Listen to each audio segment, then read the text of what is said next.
m plus 1/m equals to p minus 2 হলে দেখাও যে m square plus 1/m square সমান p square minus 4p plus 2।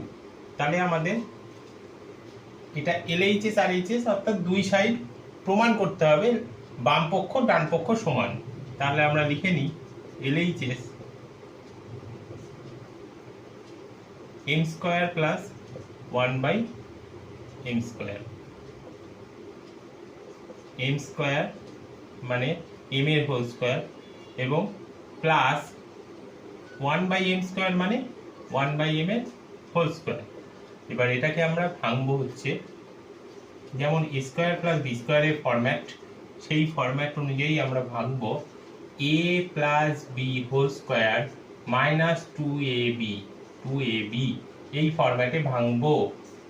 এবং আরও যে ফর্মুলা রয়েছে a minus B whole square plus 2ab এই ফরম্যাটে ভাঙবো না, কারণ একটাই, কারণ এর মাঝখানে প্লাস আছে, এর মাঝখানে প্লাস থেকে আমরা প্লাস অনুযায়ী নেব, অর্থাৎ এই ফরম্যাটটা অর্থাৎ এই সূত্রটা ইউজ করব m plus 1/m whole square minus 2 into m into 1/m, ab মানে m আর 1/m। এবার m প্লাস 1/m এর মান বসিয়ে দেবো, সেটা মানটা কত p মাইনাস 2 এর হোল স্কোয়ার মাইনাস এই উপরে m নিচে m কেটে যাবে তাহলে 2, যেহেতু m প্লাস 1/m এটা ইকুয়ালস টু p মাইনাস 2।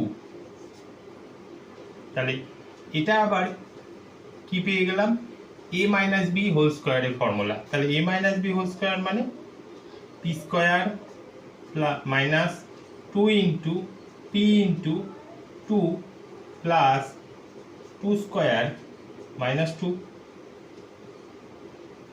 2 যেটা পড়ে আছে, তাহলে p square minus 4p plus 4 minus 2, তাহলে p স্কোয়ার মাইনাস 4p এখানে প্লাস 4 মাইনাস 2 করলে হবে প্লাস 2, সেটাই কিন্তু এখানে দেয়া আছে, অর্থাৎ এটাই RHS, এটাই RHS রাইট হ্যান্ড সাইড।